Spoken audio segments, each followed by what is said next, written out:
Today, we're pulling back the curtain on a revolution in psychology. We're going to dive into how we went from seeing the human mind as some kind of mystery box to understanding it as this incredibly powerful, active processor. And as you'll see, that one shift changes everything about how we learn. So for decades, psychology pretty much just ignored the mind. Seriously, it was treated like this impenetrable black box. You had a stimulus that went in, a response that came out, and all the messy, complicated stuff in between, who knows? But then, a totally new perspective started to take hold, one that dared ask the really important question. What if the most critical part of learning is what happens inside that box? You know, our story really starts with the limits of an old idea, behaviorism. Now, it was great for explaining simple things, like reflexive actions, but it just hit a wall when it came to the really complex stuff that makes us human. How do we learn a language? How do we solve crazy problems or create art? The old model, well, it just didn't have the answers. And that led psychologists to this huge realization. If you want to understand how people learn, you can't just ignore their inner world. You have to actually go in and explore the very mental processes they used to think were completely off limits. It was time to rediscover the mind.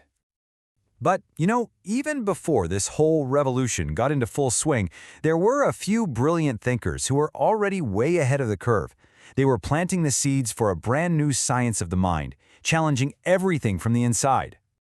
Let's talk about Jean Piaget. He was watching children and he noticed something groundbreaking. He saw that kids aren't just passive little sponges soaking up information. Nope, they are active architects, literally building their own knowledge. He came up with this idea that we all create these mental blueprints, he called them schemas, to make sense of the world. Piaget figured out we learn in two main ways. Sometimes a new experience fits perfectly into one of our existing blueprints. That's called assimilation. You see a zebra for the first time, and your brain says, "Hey, stripy horse."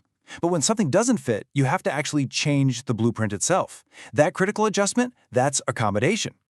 At about the same time, another thinker, Lev Vygotsky, added this super important social piece to the puzzle. He pointed out that we learn best in this kind of sweet spot, that perfect zone where a task is just a little too hard for us to do alone, but totally achievable with a bit of help. It's where a guide or a friend can give us just the right push to level up our skills.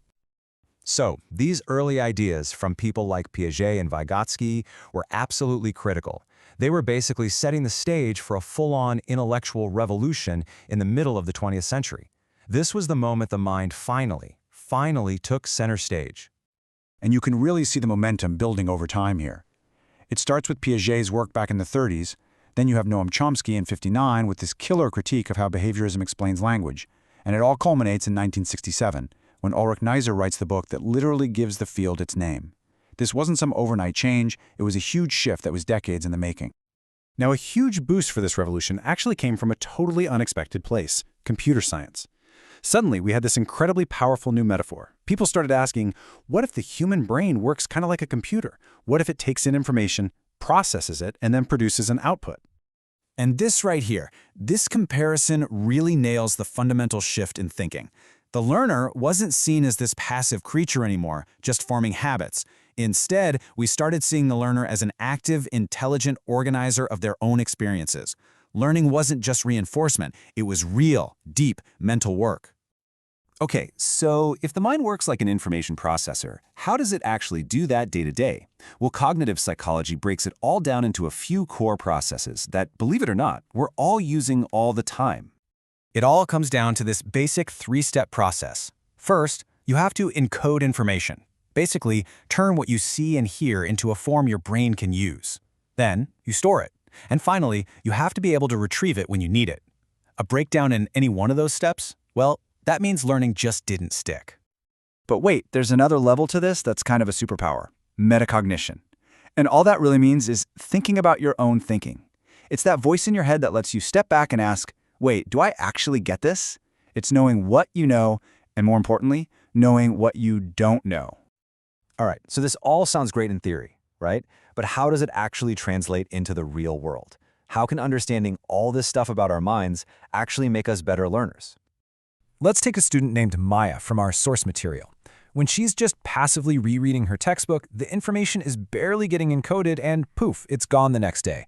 But when she gets active with it, summarizing things in her own words, testing herself, she's building these really strong pathways for encoding and retrieval. And guess what? The information sticks. This all leads us to the most practical question there is. Knowing all this, what can you and I actually do right now to put these cognitive principles to work in our own lives? Well, the science gives us some really clear strategies. First, chunk it down. Break big topics into smaller pieces. Next, practice retrieval. That just means quiz yourself instead of just rereading. Also, try to connect new ideas to stuff you already know. And finally, always practice that metacognition. Constantly ask yourself, do I really get this, or am I just fooling myself? And you know, this whole story didn't just stop in the 1960s. The cognitive perspective is still evolving, and it's pulling in some incredible discoveries from other fields. Yeah, we've moved way beyond that old computer metaphor. Today, thanks to things like cognitive neuroscience and incredible tools like MFRI scans, we can literally watch the brain light up as it learns, remembers, and solves problems. We can see the hardware in action. And then thinkers like Albert Bandura broadened the model even more by adding in these huge social factors. He showed that our beliefs about our own abilities, he called it self-efficacy, and what we learn just by watching other people have a massive, massive impact on how well we learn. And yet, with all of these amazing advances in biology and our understanding of social influence, there is one powerful, central insight from that original cognitive revolution that has remained completely unchanged. And this is it. This is the big lesson. The cognitive perspective teaches us that real learning isn't just about cramming your head full of facts. It's about actively building your own understanding. It's about constructing meaning out of everything you experience. And really, that's the crucial takeaway for all of us. Learning is an active, creative thing we all do every single day. So we'll leave you with this to think about. How are you actively building your understanding of the world right now? Thanks so much for joining us for The Explainer. All right, welcome. Today we're going to take a journey inside the most complex and fascinating machine in the entire universe, your mind. We're pulling back the curtain to see how we actually learn, and it all kicks off with a scientific revolution that literally changed everything. So, let's dive in. I mean, we've all been there, right?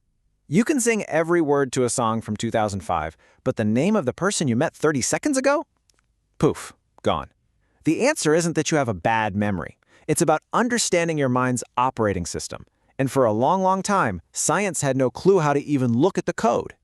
So our story starts with something that scientists literally called the black box. For decades, the mind itself was seen as this total mystery, something completely unobservable, whose inner workings were just off-limits to science. You could see what went in and what came out, but what happened inside, nobody knew. Yeah, for a huge chunk of the 20th century, psychology was dominated by this one big idea: behaviorism. Thinkers like B.F. Skinner basically argued that since we can't see a thought or measure a feeling, we should just ignore them. The only thing that mattered was behavior you could physically see and track. According to the behaviorists, learning was just this simple, almost mechanical process. You get a stimulus, let's say a bell rings, you have a response, you get hungry, and you get reinforcement, you get some tasty food. You just repeat that loop enough times, and bam, you've learned. Now this was great for explaining things like habits, but it had a massive, glaring blind spot. And this is where it all started to crack. Behaviorism couldn't explain creativity or those sudden aha moments of insight. It couldn't explain why you can solve a complex problem you've never seen before. This huge gap between the theory and, reality, it created an opening for a totally new way of thinking. And that led to a massive breakthrough. In 1967, a psychologist named Ulrich Neisser published a book that basically kicked off the cognitive revolution. Scientists finally said, okay, it's time. Let's pry open that black box and see what's actually going on inside. And this was the central idea that changed everything. They borrowed a metaphor from the then brand new world of computer science. They started to see the mind not as some unknowable mystery, but as an incredibly sophisticated information processor. It has inputs, it has storage, and it has outputs, just like a computer. And this gave us this simple but really powerful three-step model that explains the whole learning process. First, you encode information. That's just taking it in through your senses. Then, you store it, organizing it somewhere in your memory. And finally, you retrieve it when you need it later. Think about it. Every study tip or learning hack you've ever heard of is just a trick to improve one of these three stages. Okay, so the mind stores information. Cool. But how does it all get organized up there? It's definitely not just a random junk drawer full of facts. No, there's a very specific, very cool structure to it all. And the key concept here is something called a schema. The easiest way to think of a schema is like a mental blueprint, or maybe a folder in your mind's filing cabinet. You've got a schema for dog, a schema for going to a restaurant, a schema for what to do at a birthday party. These frameworks help us make sense of the world incredibly fast. So, when we run into something new, the first thing our brain tries to do is fit it into a blueprint we already have.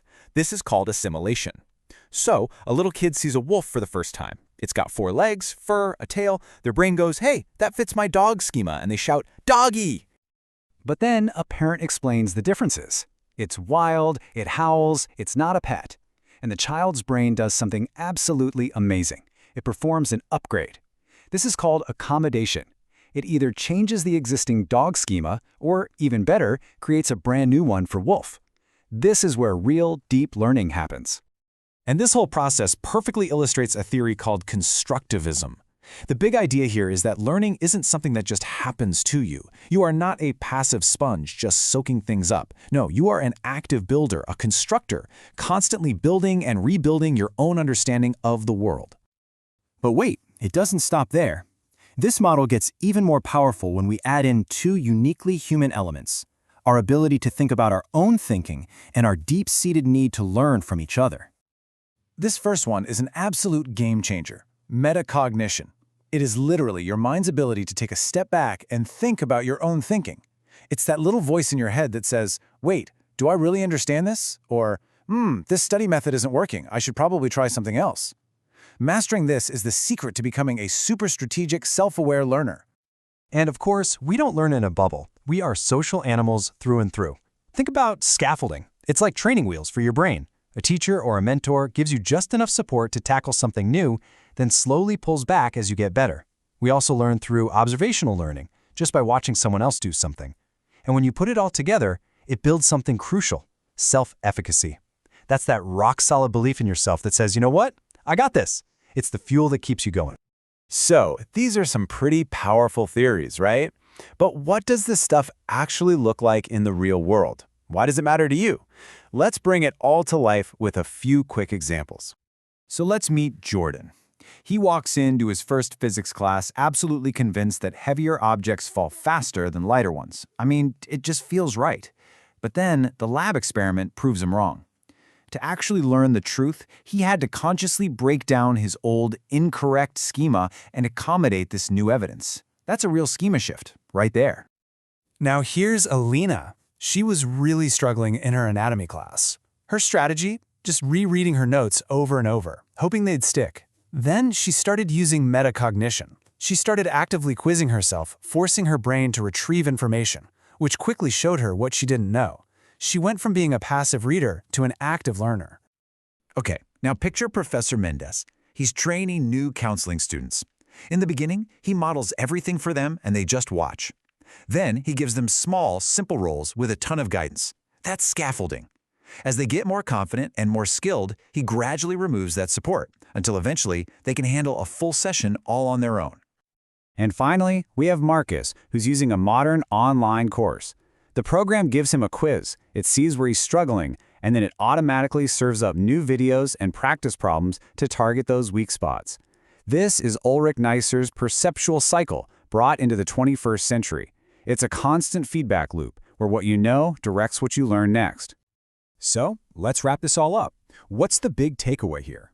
It's this: your mind is not a bucket you just pour information into. It's more like a fire that you have to build and tend to. You are an active processor, building your knowledge on these mental frameworks called schemas, which, and this is the best part, you have the power to change. The best learners are self-aware, and they know how to get help from others. We've basically just handed you the user's guide to your own mind. So the question isn't really if you can learn more effectively anymore. The real question is, how are you going to use these tools to upgrade your own learning?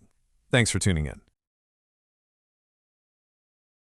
You know, for decades, psychology pretty much treated the human mind like this big mystery it wasn't even supposed to solve. They called it a black box, something best left closed.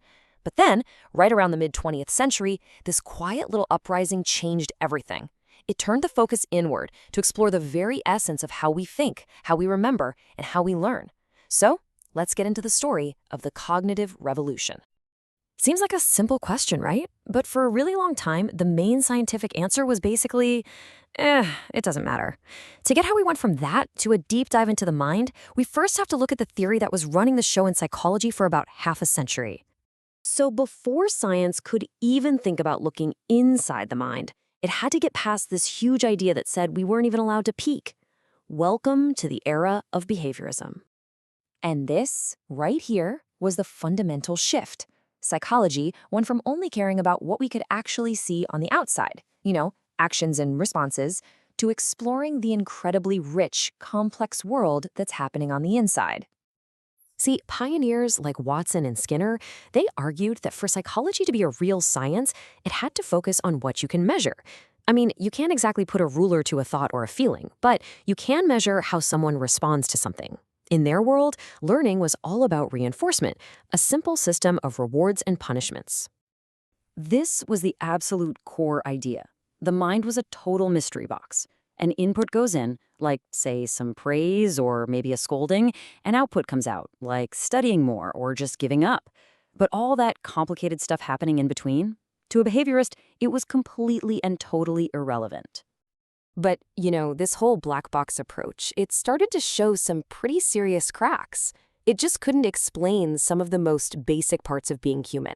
And that led to a quiet, but absolutely necessary rebellion. I mean, just think about it for a second. You've been wrestling with a really tough problem for hours, and then all of a sudden, click, the answer just pops into your head in this flash of insight. There wasn't some external reward that made that happen. Behaviorism had zero explanation for that aha moment. It was becoming super clear that something was missing from the equation. So you had these pioneers from totally different fields who started to push back. In the 50s, a rebellion was definitely brewing. Then, in 1959, the linguist Noam Chomsky landed this major blow. He showed how human language was just way too creative and spontaneous to be explained by simple rewards and punishments. And then finally, in 1967, Ulrich Neisser's book, Cognitive Psychology, officially gave the whole movement its name and its mission. And this led to the revolution's central metaphor, its big idea. The mind wasn't some passive box, it was an active system.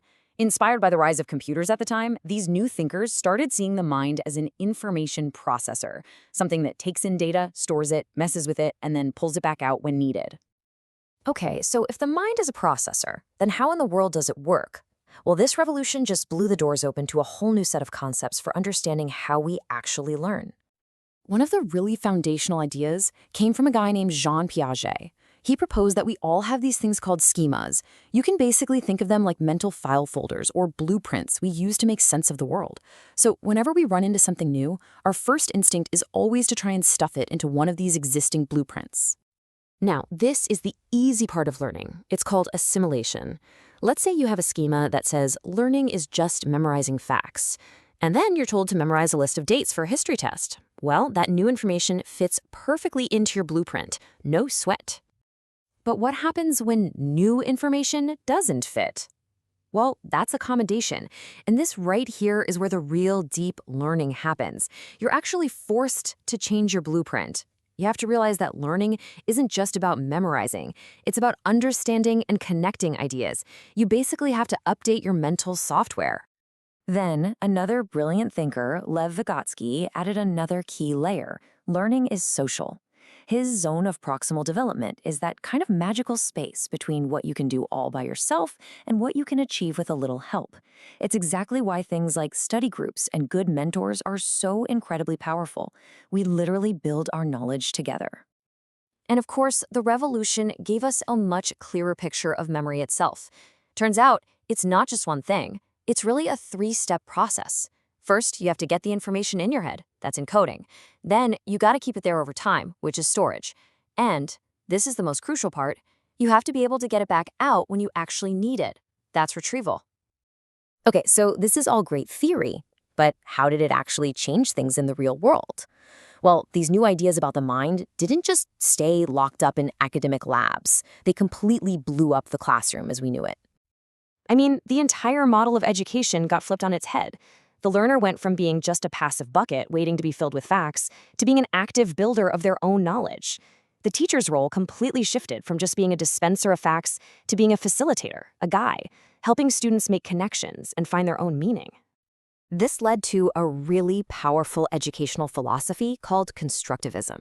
It's the core idea that knowledge isn't something that's just handed over from a teacher to a student. No, instead, each and every learner actively constructs their own unique understanding of the world, all based on their own experiences.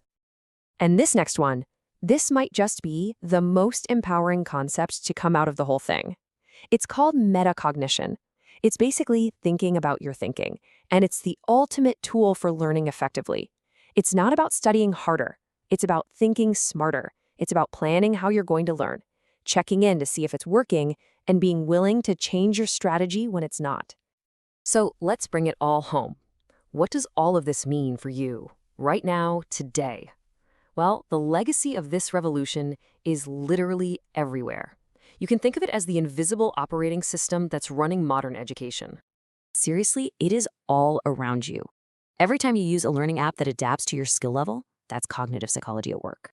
When a teacher breaks a huge project down into smaller, manageable steps, that technique is called scaffolding.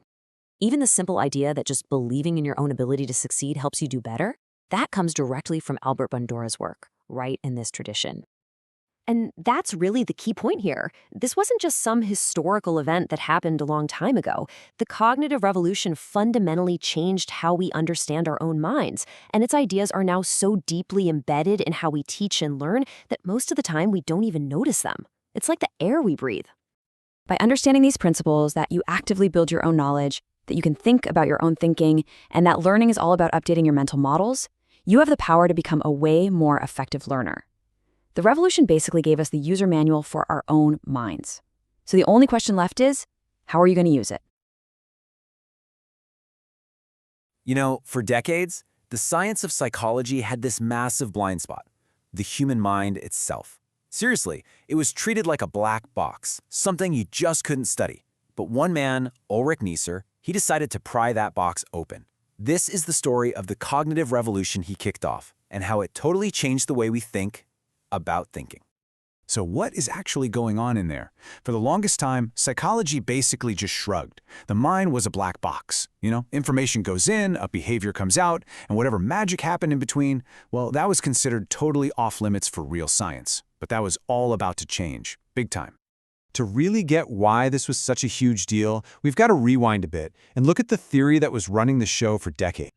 All right, so the reigning champ at the time was this idea called behaviorism, and its philosophy was pretty simple. We can only study what we can physically see. A stimulus goes in, a response comes out. That black box in the middle, your mind, your thoughts, your feelings, was seen as irrelevant, kind of like a ghost in the machine.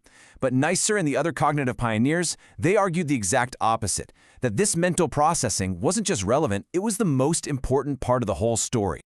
And this really gets to the heart of the problem, right? Sure, behaviorism was great at explaining conditioned reflexes, like an animal doing something to get a reward. But it had absolutely no answer for all the stuff that makes us human, like creativity, understanding a metaphor, or having that sudden aha moment of insight. So you can see this dissatisfaction was really bubbling up, and it was setting the stage for a brand new movement. And right at the center of it was a guy who just knew psychology could and should do better: Ulrich Neisser. Now, Neisser wasn't some radical trying to tear everything down, not at all. He actually respected the behaviorists' focus on precision, but he wanted to take that same scientific rigor and apply it to our rich, complex inner lives. His goal was to build a psychology that was both scientifically solid and deeply focused on what makes us human. And Neisser wasn't working in a vacuum. The rise of computer science in the 50s gave everyone this powerful new metaphor. What if the mind works like an information processor? Then you had groundbreaking studies, like George Miller's famous paper, showing you could actually measure the limits of memory. And then in 1967, Neisser brilliantly pulled all these threads together in his book, Cognitive Psychology. He didn't just write a book. He basically drew the map for an entire new field of science. So what was this revolutionary idea at the heart of it all? Well, it completely flipped the old model on its head. The mind wasn't some passive sponge just soaking up information. No, it was an active builder, literally constructing its own reality. Okay, here's the core of it. Neisser argued that when you see or hear or perceive the world in any way, you aren't just a camera passively recording data. Not even close. Instead, your brain is constantly making little guesses, hypotheses, based on what it already knows, and then it's actively checking those guesses against the world around you. He called this the perceptual cycle. It all starts with a schema. That's basically your existing mental framework, everything you already know. That schema tells you what to look for. Then you go out and actively sample information from your environment. You interpret that new info through your existing schema, and here's the kicker. That new information then changes your schema. It's this constant, powerful loop of guessing, exploring, and learning. And if that cycle of building knowledge sounds kind of familiar, well, it should. It is the absolute core idea behind what we now call constructivist learning theory. This principle that we don't just absorb knowledge, we actively build it by connecting new stuff to what we already know. But Neisser's story doesn't end there, and this is where it gets really fascinating. In this incredible act of intellectual honesty, he became one of the biggest critics of the very revolution he helped start. Think about this. Less than 10 years after his first book changed the world, Neisser published another one called Cognition and Reality. And in it, he basically warned that the field he created was getting too lost in the weeds, too focused on sterile lab experiments and computer analogies. He argued that if you really want to understand the mind, you have to get out of the lab and study it in the real, messy world. This all led to this powerful concept he called ecological cognition. It's a simple but honestly profound idea. Thinking doesn't just happen in your head. It's shaped by your goals, your body, your environment. You just can't separate knowledge from the real-world context where you actually use it. Which brings us right back to today, and to the true legacy of all his work. I mean, Neisser's ideas are now so deeply baked into how we think about learning that a lot of the time we don't even see them anymore. They're just how we do things. You see his fingerprints all over any modern classroom. When a teacher asks you to brainstorm what you already know about a topic, that's activating your schema. When you're told to think about your thinking, to find better ways to study, that's metacognition. The entire idea that you learn best by doing, by interacting and reflecting, that is pure Neisser. And you see it in your own life, probably without even realizing it. Every single time you outline notes before a class to kind of prime your brain, or you try to explain a tough concept to a friend to see if you really get it, you are living out the principles of the cognitive revolution. You're treating your mind not as a dusty old filing cabinet, but as the active, powerful processor it is. And his influence stretches way beyond that, right into the technology that is literally reshaping our world. That whole information processing metaphor he championed, it laid the conceptual groundwork for cognitive modeling, which is a direct ancestor of the machine learning and adaptive AI tools that are changing, well, just about everything. Ultimately, this is what he gave us.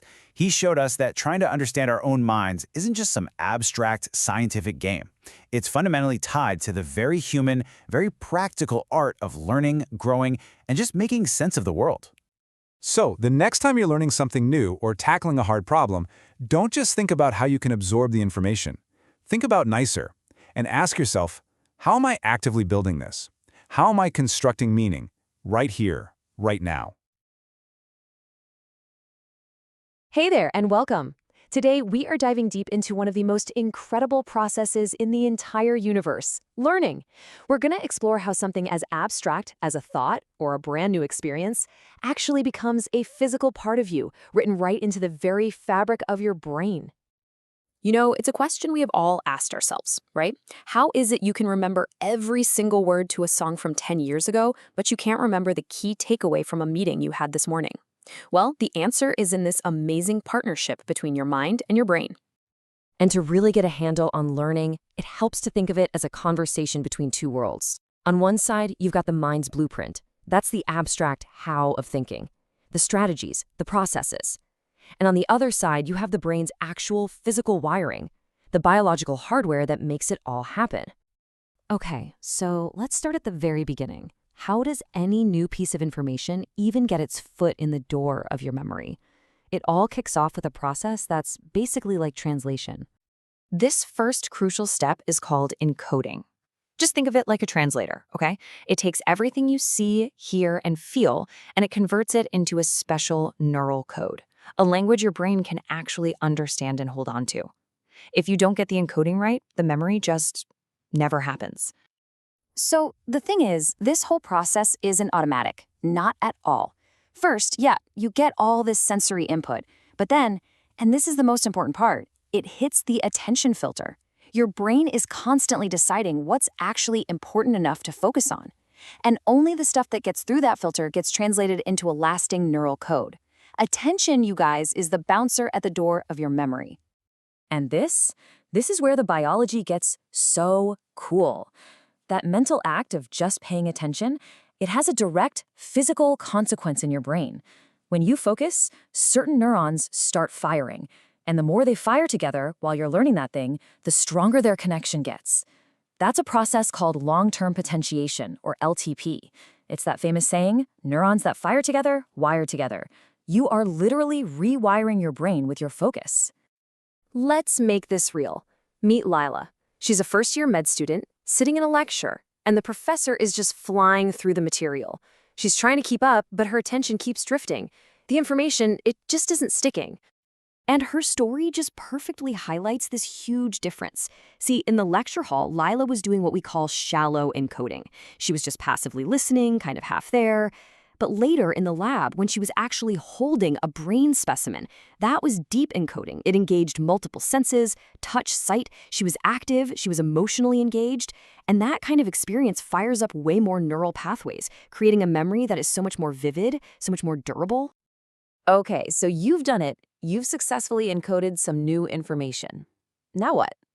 Well, your brain doesn't just toss it into a random pile. It has to organize it. It has to figure out where this new piece fits into the huge library of everything you already know. The brilliant psychologist Jean Piaget gave us a couple of key ideas for how this works. Sometimes a new piece of info fits really neatly into the mental frameworks or schemas that we already have. That's called assimilation. Easy enough. But other times, the new information completely challenges what we thought we knew, and it forces us to change or expand our framework. And that's accommodation. It's often where the really deep learning happens. And here we go again, this amazing connection between the mind and the brain. This mental flexibility, the act of changing your beliefs, is perfectly mirrored by a physical process called neuroplasticity. When you accommodate new information, your brain is physically rewiring itself, building new connections to create a more sophisticated understanding. Seriously, changing your mind literally changes your brain. Let's watch this play out with Marcus in his philosophy class. At first, his mental model, his schema for morality, was pretty simple. Good actions lead to good outcomes. But then, he learns about a new ethical theory that says good intentions matter, even if the result isn't perfect. This new idea just didn't fit his old box, so he had to accommodate it. He had to expand his framework to hold both ideas. And just like that, his understanding of morality became so much richer, so much more complex. So, we've captured information, we've organized it, now we're at the final, critical stage. How do we make that knowledge stick around for good? How do we go from struggling with something new to doing it without even thinking? Well, first, we have to talk about a major limitation we all have. Our active thinking space, what we call our working memory, is tiny. It's incredibly small. You've probably heard of the famous 7 ± 2 rule. It just means we can only juggle about 5 to 9 new things at once.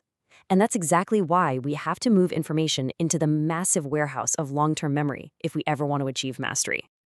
So how does that big move happen? Meet the hippocampus, the brain's brilliant little memory manager. It takes these fragile new memories and over time it helps transfer them to the cortex for permanent long-term storage. This process is called consolidation. And guess what?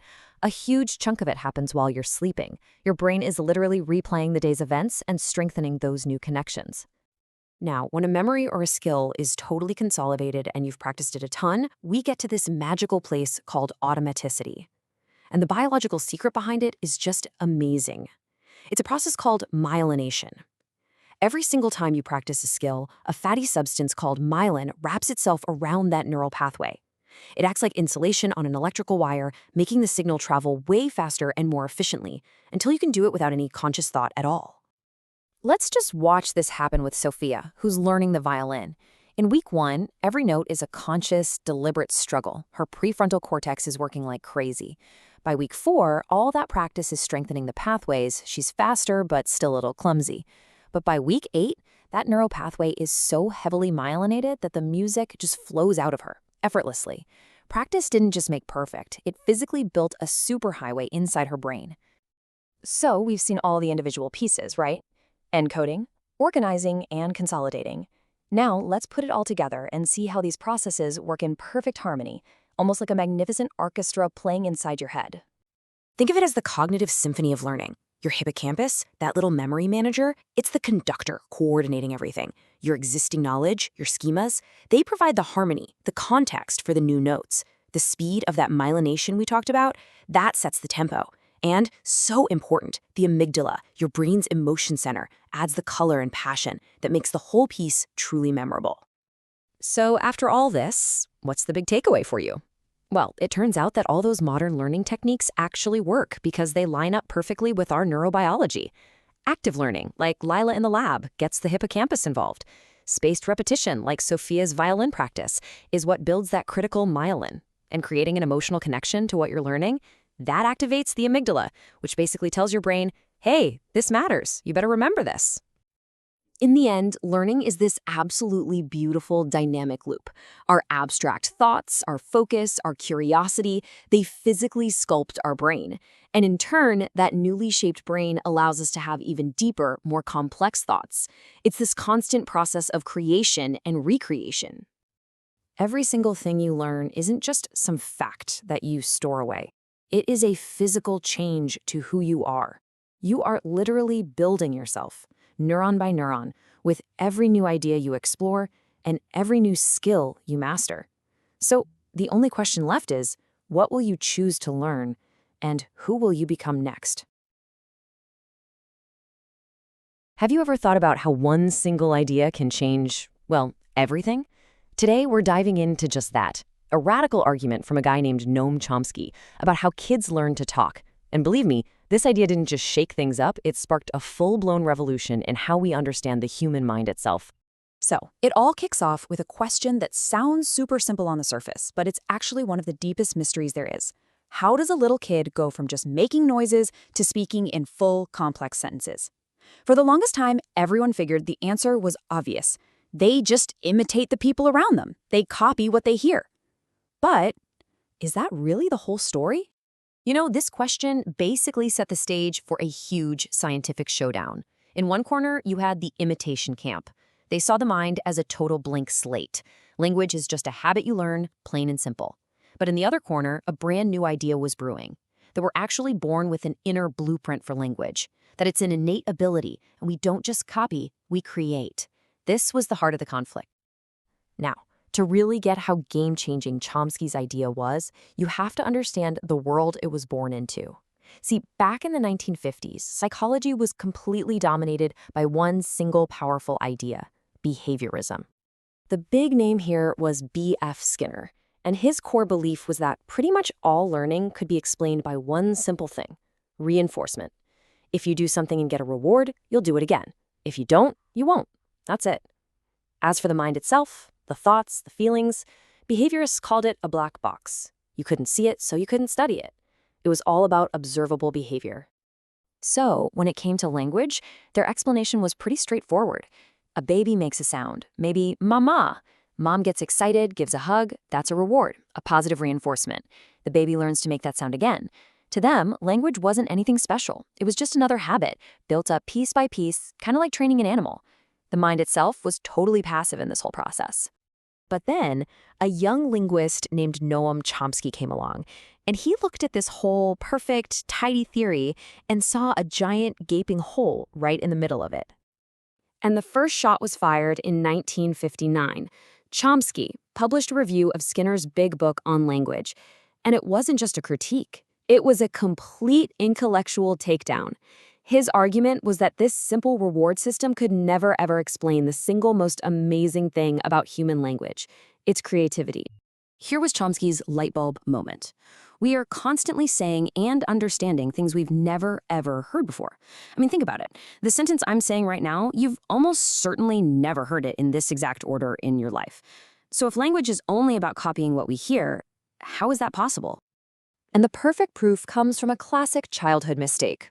So a kid hears walk becomes walked, play becomes played. Their brain does something brilliant. It doesn't just memorize, it figures out the rule. Add ed for the past. Then it creatively applies that rule to other words like go and says good. No adult taught them that. That's not a failure to imitate. It's proof that there's an active, rule-making machine inside their head. So, after blowing up the old theory, Chomsky had to offer a new one. He said, look, if language isn't being built from the outside in through imitation, then it has to be growing from the inside out. He came up with this idea called the Language Acquisition Device, or LAD for short. The best way to think about it is like a pre-installed operating system for language that every human is born with. It's not English or Japanese, but it's a built-in mechanism that's designed to hunt for the rules and structure in whatever language it hears. And what are the default settings on this operating system? Chomsky called that universal grammar. Now, this is the really wild part. It's the idea that deep down, beneath all the surface differences, the thousands of languages in the world actually share a common set of fundamental rules, a kind of deep structure that's hardwired into all of us. And you can see evidence for this everywhere. For example, every single human language has a way to say no. Every language has a way to ask a question. They all make a distinction between a thing, a noun, and an action, a verb. According to Chomsky, these aren't just crazy coincidences. They're reflections of the brain's built-in architecture for language. Okay, and this is where the story goes from being about language to being about, well, everything. Chomsky's ideas were like a bomb that went off way beyond his own field. They helped trigger a massive shift in science, kicking off what we now call the cognitive revolution. You can just watch it happen. In the 50s, behaviorism is king. Then, bam, 59, Chomsky lights the fuse with his review. All through the 60s, this new way of thinking catches fire. And by 1967, a whole new field, cognitive psychology, is officially born. The black box of the mind was finally being opened. And the change was dramatic. Scientists went from only looking at external behaviors to studying internal stuff, like memory, problem-solving, and attention. The whole metaphor for the mind changed from a passive blank slate to an active information processor, kind of like a computer. The learner wasn't just a sponge anymore. They were an active participant in their own learning. So, okay, that was all decades ago. Why are we still talking about it? Because the fundamental questions that Chomsky forced everyone to ask are honestly more important today than they've ever been. I mean, his ideas are right at the center of today's debates about artificial intelligence. They completely reshaped education to focus on critical thinking, not just memorizing facts. They sent neuroscientists on a hunt for the actual language circuits in the brain, which led to discoveries like the FOXP2 gene. And they totally reignited the ancient philosophical debate about what parts of us are nature versus nurture. Seriously, think about the AI you interact with every day. It can generate text that sounds perfectly human. But is it really understanding the meaning behind those words the way a 2-year-old child does? Or is it just an incredibly sophisticated pattern matcher, a supercharged version of the old imitation theory? That is a fundamentally Chomskyan question, and we are still wrestling with it. And in the end, I think this is the incredible gift Chomsky gave us. He showed us that the human mind isn't just some passive mirror that blankly reflects the world around it. No, it's an active lamp. It has its own structure, its own power, and it uses that power to light up the world and give it meaning. And that's an idea that truly changed everything. You know that feeling, right? You're completely stuck on a tough problem, and then you talk it through with a friend, and boom, it just clicks. Or maybe you think back to a study group in school where somehow everybody walked out smarter than when they walked in. It feels almost like magic, but it points to this really profound truth about how our brains are wired to learn. I mean, really think about it for a second. Team projects at work, getting advice from a mentor, even just bouncing ideas off a colleague. There's this incredible power in learning with other people that's so much more than just swapping facts. So, what is actually going on? What's the secret sauce when we collaborate? Well, it turns out the answer, or at least this incredible framework for understanding it, comes from a psychologist named Lev Vygotsky. His work from the early 20th century was so far ahead of its time, it's now like the backbone of modern education, and it perfectly explains this whole social learning thing. Okay, so to really get Vygotsky, you have to appreciate just how radical his ideas were back then. At a time when psychology was pretty much obsessed with two things, either behaviors you could see or the private inner world of the individual mind, Vygotsky did something totally different. He looked outward. So on one side, you had the behaviorists, who were all about stimulus and response. If they couldn't see it or measure it, it didn't matter. On the other side, you had folks trying to map out the brain's internal wiring in isolation. Vygotsky comes along and says, hang on, you're all missing the most important part. He argued that to understand a single mind, you first have to understand the social and cultural world that shapes it. And this is his absolute game changer, the sociocultural theory.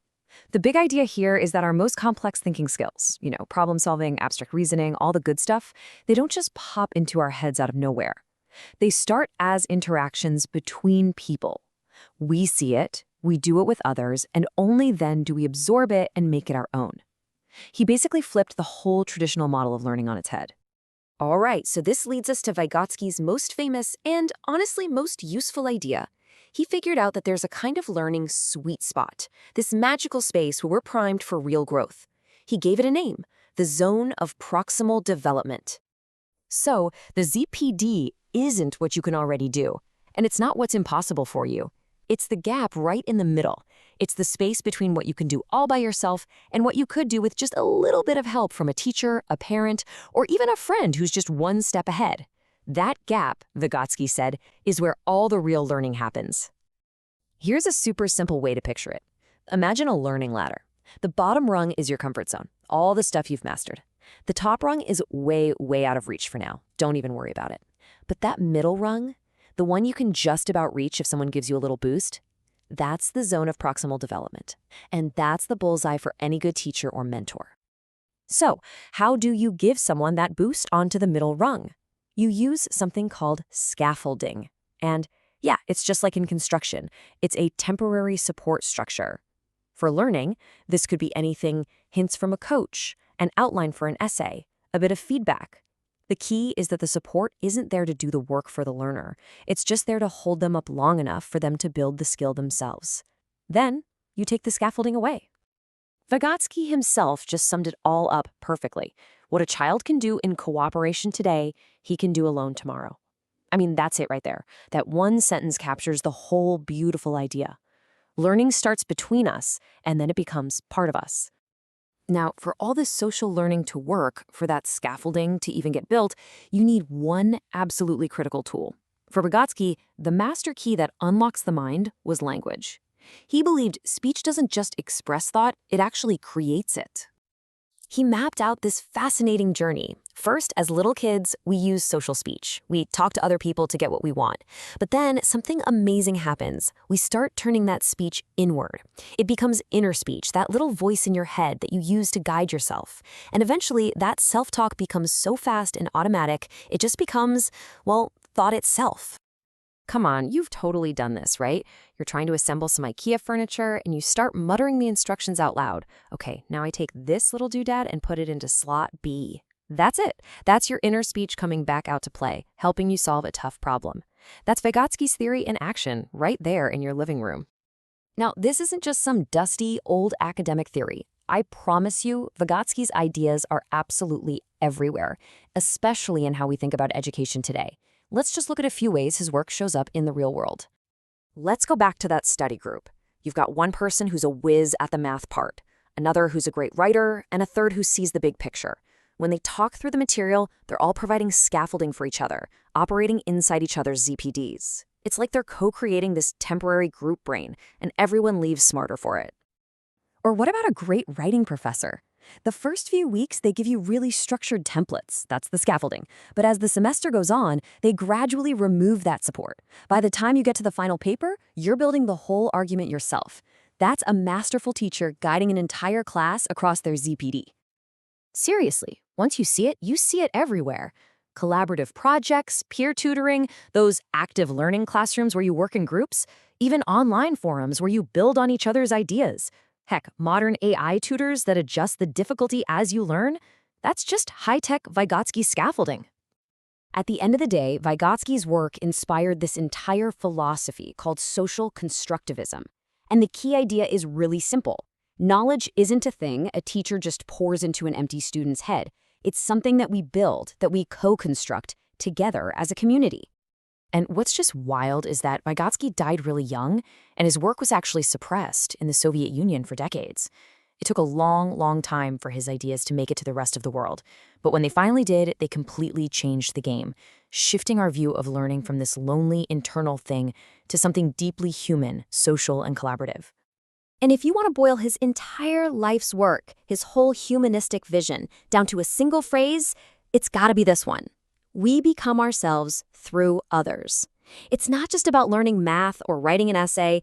It's about how our very identity, who we are as people, is forged in our relationships with others. It's just a profound thought. So I'll leave you with this question to chew on. Think back through your own life, to the mentors, the teammates, the teachers, the friends who taught you something important. How have those moments of learning together shaped not just what you know, but who you are today? Let's talk about how we learn.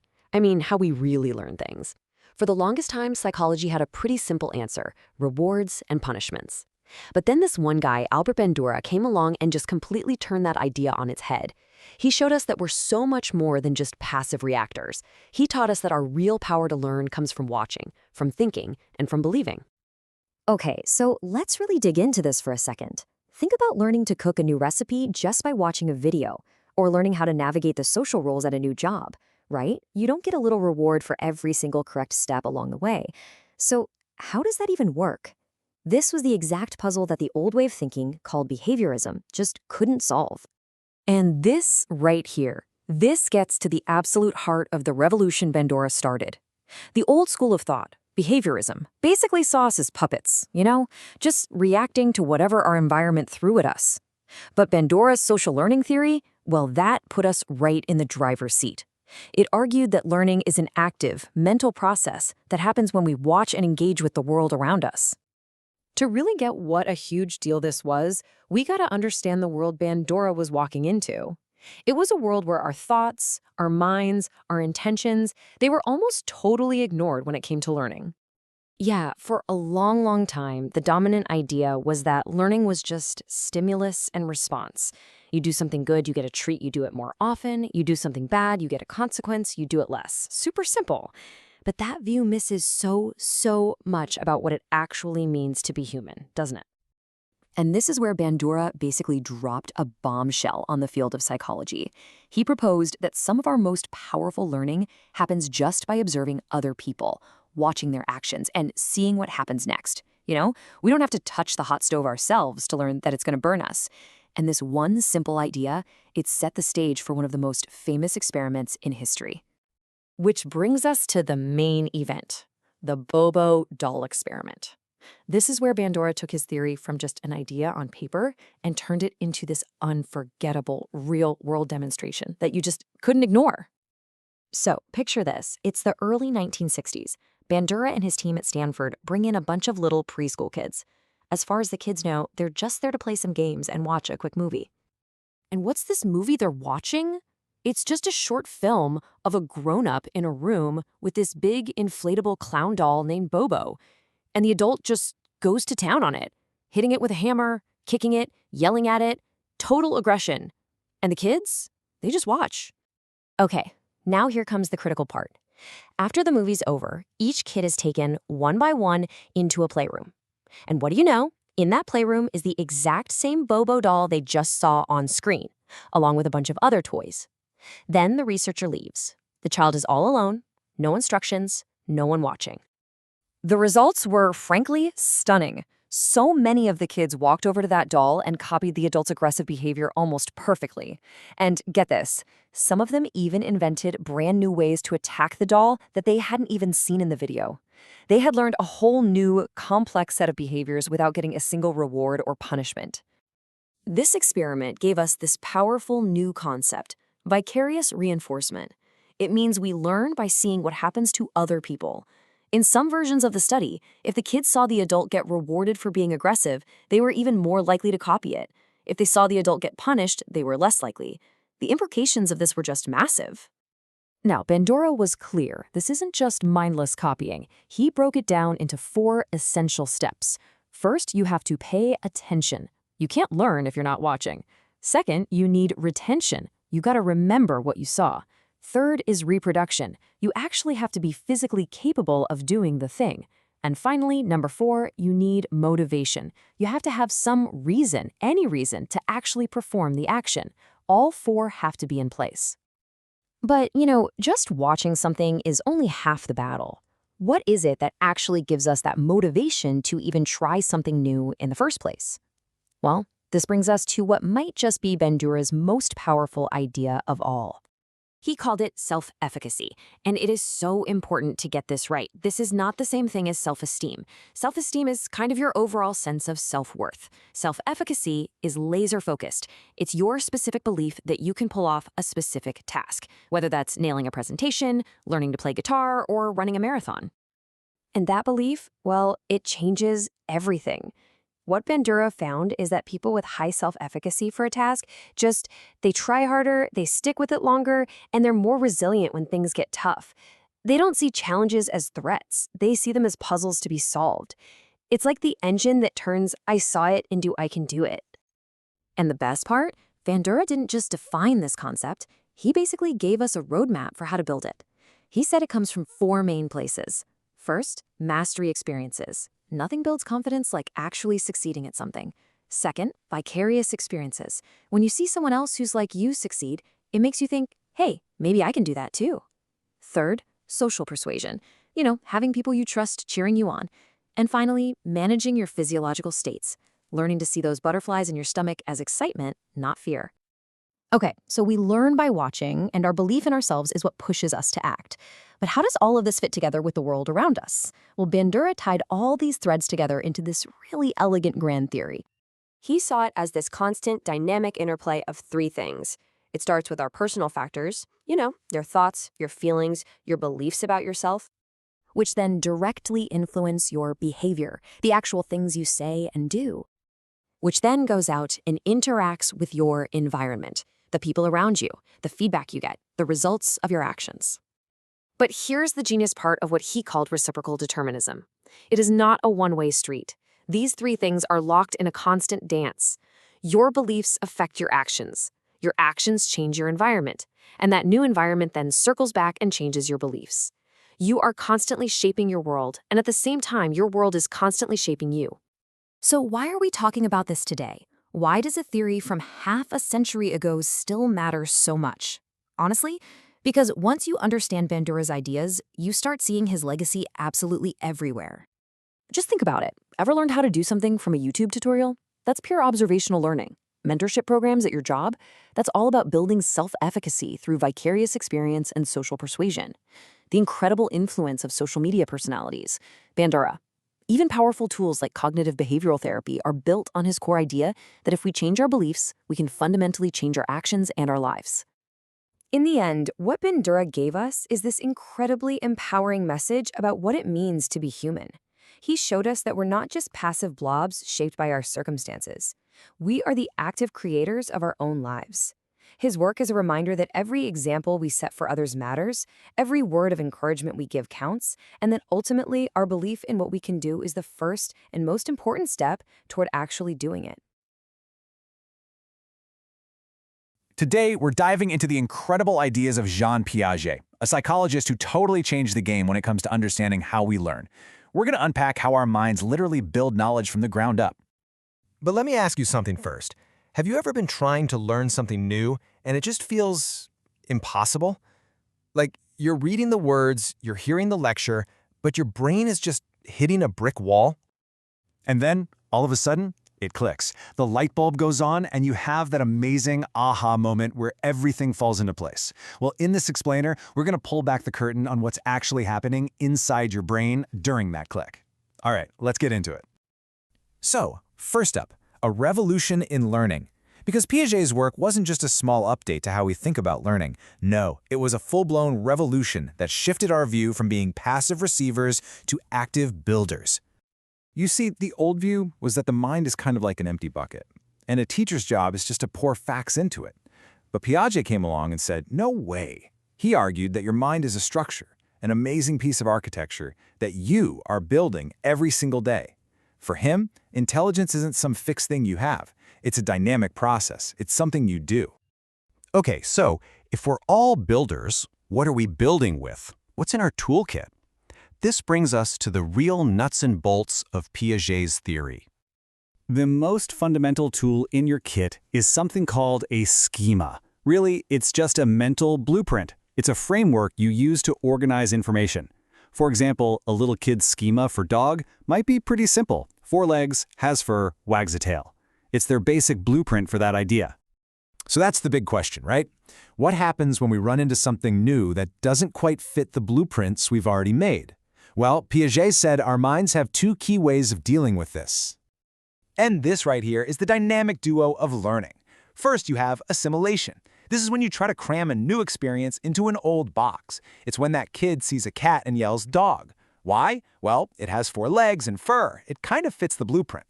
But then comes accommodation. And this is where the real growth happens. The child learns that this is a cat, so their brain has to change. It creates a brand new blueprint for cat and makes the dog blueprint more specific. That change, that is learning. So what drives all this? It's a process Piaget called equilibration. Think of it as your brain's natural need for balance. You start out in equilibrium. Everything makes sense. Your blueprints work. But then, bam, you hit disequilibrium. That's the moment of confusion, that feeling of, wait, what? When the cat doesn't fit the dog box. That conflict feels uncomfortable, so your brain is driven to adapt, using assimilation and accommodation to figure it out. And once it does, you reach a new, better state of equilibrium. You're back in balance, but with a more sophisticated understanding of the world. Now, what's so cool is that this process of building your mental world isn't totally random.